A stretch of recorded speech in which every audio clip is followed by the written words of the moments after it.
Guys दो topics इस chapter में हमारे पास बच जाते हैं। एक तो एक क्वेश्चन है जो कि काफी इंपॉर्टेंट है, very important. This question is very very important from exam point of view. और इसके साथ एक टॉपिक बचता है इंपॉर्टेंस ऑफ कंट्रोलिंग।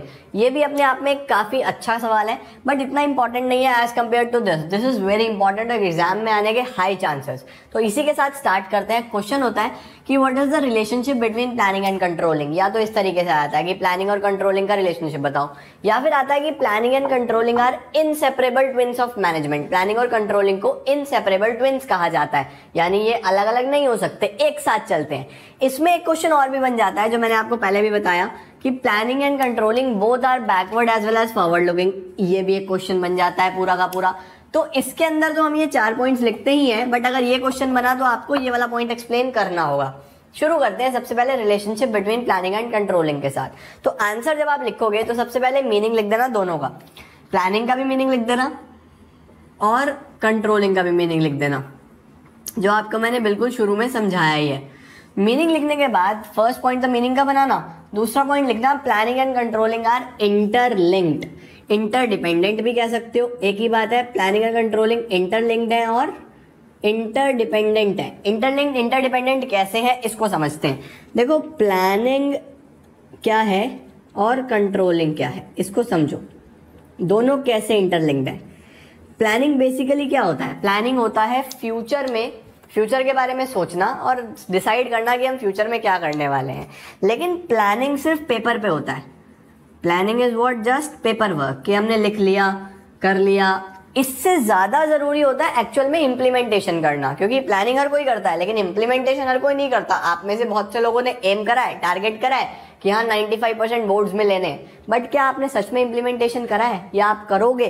कुछ नहीं पता। प्लानिंग सब करते हैं लेकिन इम्प्लीमेंटेशन कुछ लोग करते हैं। तो प्लानिंग तभी सक्सेसफुल होगा जब प्रॉपर कंट्रोलिंग हुआ होगा, यानी कि प्रॉपर एग्जीक्यूशन हुआ होगा प्लान्स का, और फिर कंपैरिजन हुआ होगा कि हमारे पास प्रॉपरली अचीव टारगेट हुआ है या नहीं हुआ है। और अगर टारगेट अचीव नहीं हुआ तो हम वहां पे फिर डेविएशंस निकालते हैं, कमी निकालते हैं, देखते हैं कि क्या कमी रह गई जिस वजह से हमारा काम पूरा नहीं हो पाया, उसको ठीक करते हैं। तो प्लानिंग कहीं ना कहीं फुल्ली डिपेंडेंट होता है कंट्रोलिंग के ऊपर। अब कंट्रोलिंग की बात कर लेते हैं। कंट्रोलिंग होगी किसके बेस्ड? कंट्रोलिंग आप क्या देख के करोगे? कंट्रोलिंग भी तो इस टारगेट पे ही बेस्ड होगी। जो आपने टारगेट सेट करा है, जो आपने एम सेट करा है, उसी पे बेस्ड तो आप चीजों को कंट्रोल करोगे। तो कंट्रोलिंग कहीं ना कहीं आप कंपेयर किस चीज को करोगे? अपनी एक्चुअल परफॉर्मेंस को किसके साथ? प्लान्ड परफॉर्मेंस के साथ। कंट्रोलिंग किससे लिंक्ड है?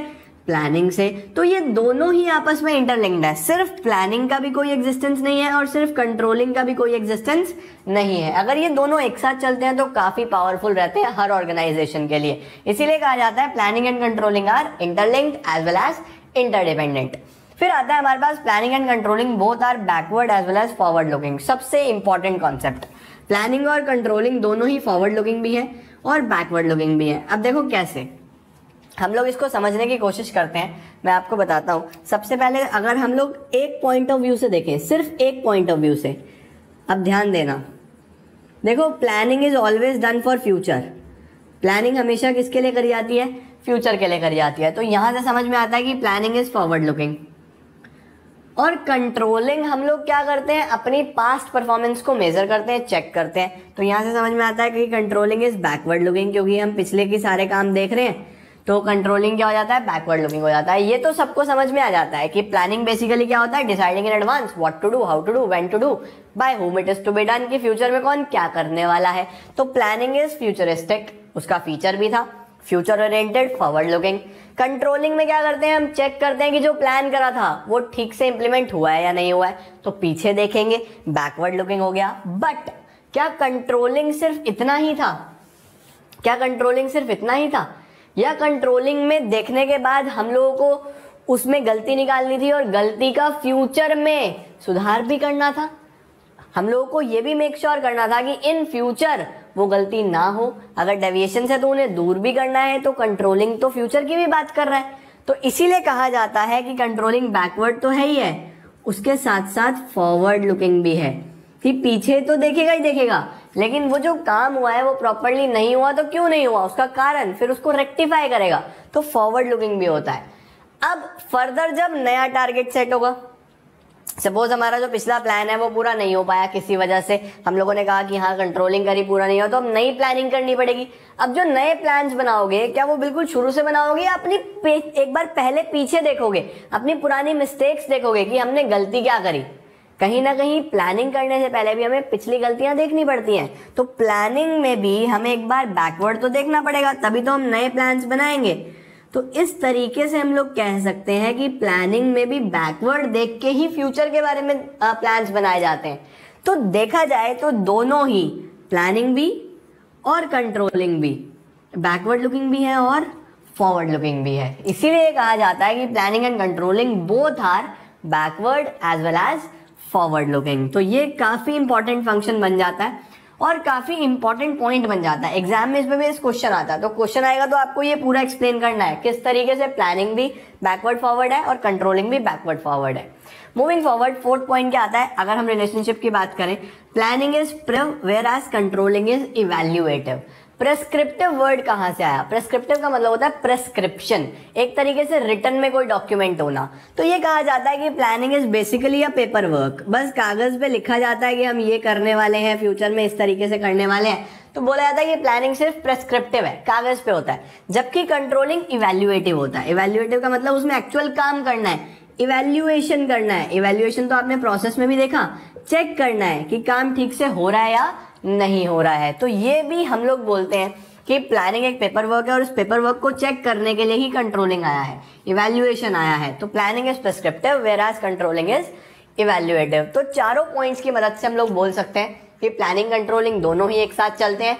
Both of them are inseparable twins of management, या फिर यही रिलेशनशिप होता है प्लानिंग और कंट्रोलिंग में, दोनों एक दूसरे के बिना नहीं चल सकते। और वैसे भी अगर हम देखें तो planning, organising, staffing, directing, controlling, जहां पे कंट्रोलिंग खत्म हुआ वहीं से प्लानिंग शुरू भी हो गया। जब आपने चेक करा कि आपका एम पूरा नहीं हुआ, टारगेट पूरा नहीं हुआ, तो फिर नया टारगेट सेट करोगे, फिर से प्लानिंग करोगे, तो जहां कंट्रोलिंग खत्म होता है वहीं प्लानिंग स्टार्ट हो जाता है। ये आप लिख भी सकते हो इसके अंदर पॉइंट नंबर 5 में कि planning starts where controlling ends. ठीक है गाइस, इसके बाद आता है नेक्स्ट और last topic, importance of controlling. क्यों जरूरी है कंट्रोलिंग, या क्या रोल प्ले करता है कंट्रोलिंग हमारे ऑर्गेनाइजेशन में? तो सबसे पहले it helps in achieving organisational goals. देखो हमने पढ़ ही लिया कि कंट्रोलिंग में हम लोग मेजर करते हैं एक्चुअल में कि हमने करा क्या है। मेजर करने के बाद हम डेविएशंस निकालते हैं, फिर उन्हें एनालाइज करते हैं, कोशिश करते हैं कि उन कमियों को दूर कर दिया जाए। जब इतना सब कुछ चलेगा तो अपने आप ही ऑर्गेनाइजेशनल गोल तो अचीव हो ही जाएगा। तो कंट्रोलिंग मदद करता है हमें अचीव करने में ऑर्गेनाइजेशनल गोल बाय क्या करके, इवैल्यूएशन करके और उस डेविएशंस को फाइंड आउट करने के बाद उनको दूर करने से। नेक्स्ट क्या आता है, जजिंग एक्यूरेसी ऑफ स्टैंडर्ड। हमें मदद करता है कंट्रोलिंग जज करने में, चेक करने में कि कितनी एक्यूरेटली हमने अपने स्टैंडर्ड सेट करे हैं, कितनी एक्यूरेसी के साथ आपने अपने स्टैंडर्ड सेट करे हैं। क्योंकि जब आप रेगुलर बेसिस पे कंट्रोलिंग करते हो, आप देखते हो कि टारगेट्स पूरे हो रहे हैं नहीं हो रहे, तो वहां पे कहीं ना कहीं आपके स्टैंडर्ड्स का भी बहुत मेजर रोल होता है। अगर आप ऐसे स्टैंडर्ड सेट कर दोगे जो कि अचीवेबल ही नहीं है, जैसे मैंने आपको शुरू में बताया कि स्टैंडर्ड कैसे होने चाहिए, अचीवेबल होने चाहिए, मेजरेबल होने चाहिए, तो कहीं ना कहीं कितने एक्यूरेट स्टैंडर्ड्स हैं हमारे या नहीं है वो भी हमें देखने में मदद करता है कंट्रोलिंग।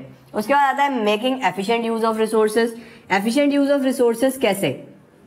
कंट्रोलिंग बेसिकली सिर्फ मेजर करना ही नहीं है, कंट्रोलिंग पूरा इवैल्यूएट करना है, चेक करना है कि हमारा ऑर्गेनाइजेशन एज पर टारगेट काम कर रहा है या नहीं कर रहा, कहीं हमने कुछ ऐसा टारगेट तो नहीं रख दिया जो अचीवेबल ही नहीं है।